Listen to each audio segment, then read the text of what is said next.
बीवी को कहा गया है कि वो शौहर की अताअत करे, लेकिन ये है कि वो बीवी जो है वो अताअत करना तो दूर की बात है, वो मुझसे कुल्लम कुल्ला तलाक भी माँग रही है। 100 मिन्नतें की और उसने मेरी कोई बात नहीं मानी। उसके भाइयों ने भी पूरा-पूरा उसको शेल्टर दिया। अस्सलाम वालेकुम नाज़रीन, 89 न्यूज़ के साथ मैं आपकी मेज़बान हुमा खालिद। नाज़रीन, मेरे साथ इस वक्त एक ऐसी शख्सियत मौजूद है जो कि एक बाप है और बाप से अजीम हस्ती मेरे ख्याल से कोई भी नहीं है। अमानुल्लाह शेख साहब हमारे साथ मौजूद हैं, जिन्होंने अपनी सारी ज़िंदगी अपनी औलाद को पालने में, पढ़ाने में और अपनी बीवी के नखरे उठाने में जो है वो गुजार दी।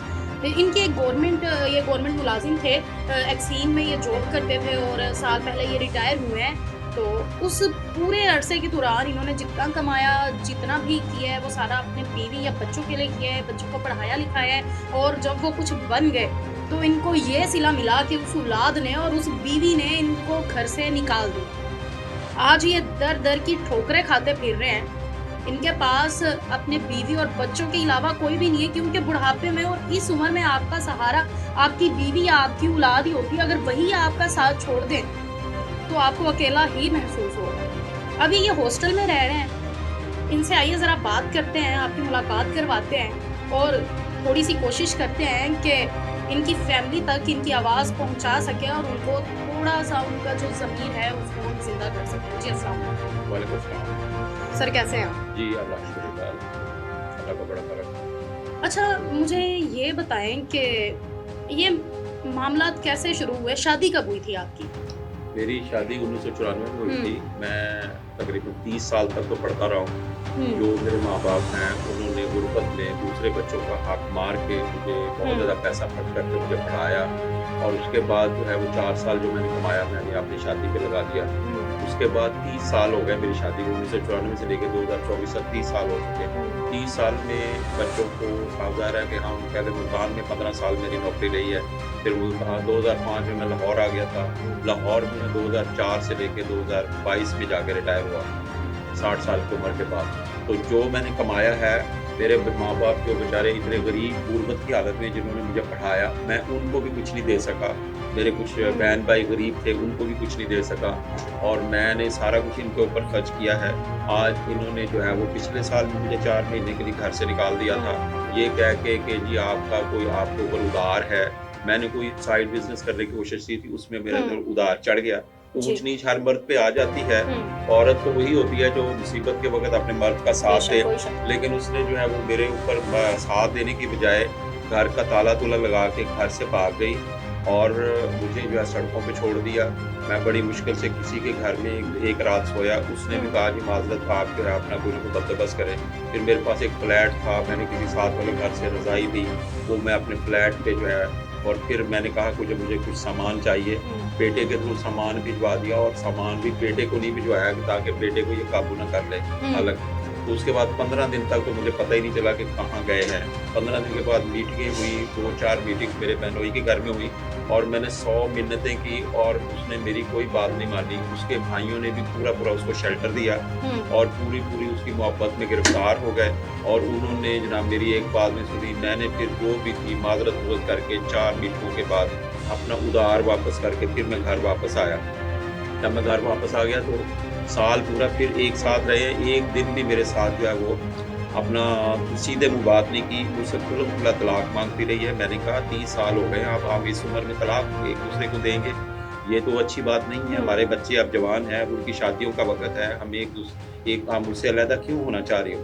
तो उसने कहा जी आप बस मुझे ना आपकी तनख्वाह चाहिए, ना मुझे आपकी कोई चीज़ चाहिए, मैं आपसे अलहदा होना चाहती हूँ, आप दे देना मुझे तलाक। मैंने आपको कहा जो है मैंने कहा तलाक लेनी है तो फिर अदालत में जाओ, मैं तो नहीं तलाक दे रहा आपको, हुँ, मैं तो अपनी ज़िम्मेदारी निभाना चाह रहा हूँ। फिर आखिरकार जो है वो थोड़ा-सा जो है वो मेरी शामत अमाल के मैंने जो है वो कोई क्रिप्टो का काम किया तो उसमें मुझे थोड़ा-सा लॉस हो हुँ, गया। लेकिन वो मेन खर्चा घर का मैं ही उठा रहा था, बिजली का बिल है हाँ जी, और इसके अलावा दूध का बिल है, गैस हुँ, का बिल है, पानी का बिल है, इंटरनेट का बिल है।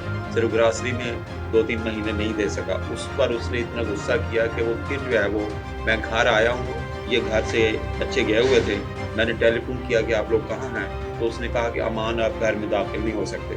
मैंने कहा क्या? कि बस आप घर में दाखिल नहीं हो सकते। मैं जनाब घर में दाखिल ही नहीं हो सकता था। और फिर जनाब मैं जो है वो अपनी सिस्टर के घर चला गया। 2-3 महीने मैं सिस्टर के घर रहा हूँ। फिर मैंने सोचा कि सिस्टर के घर में रहना जो है वो अच्छी बात नहीं है। फिर अब मैं हॉस्टल में शिफ्ट हो गया। अच्छा सर, मुझे बताइएगा जी। कि शादी आपकी पसंद की थी या फिर ये 30 साल जो गुजरे, क्या मामलात थे? क्या कभी उनकी आपसे बनी ही नहीं है या वो आपको पसंद ही नहीं करती थी? शादी का ये मामला है कि जब मैंने शादी करनी थी तो मुझे इतने आला-आला रिश्ते मिल रहे थे, सब रिश्तों को मैंने ठुकराया कि मुझे किसी ने समझाया कि बहुत ऊँचे ख़ानदान में शादी ना कराओ, प्रॉब्लम पैदा हो जाता है, फिर वो मैच नहीं होता, आपके घर वाले उनके घर वालों का मैच नहीं होगा।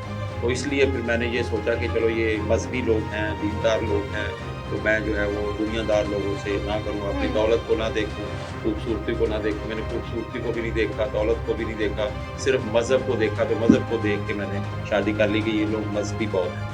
तो अब जो है मुझे ये पता चला है कि ये तो मज़हबी हैं ही नहीं, इनका तो मज़हब का दूर-दूर तक वास्ता नहीं है, ये जी। तो किसी मज़हब को मानते ही नहीं हैं और इन्होंने जो है वो इसका मतलब है कि बराए नाम नमाज़ पढ़ते हैं और वो अल्लाह ताला ने कहा है कि जब बाप बुढ़ापे में चला जाए तो उसको उफ़्तक ना कहो और उसे जो है वो बीवी को कहा गया है कि वो शौहर की अताअत करे।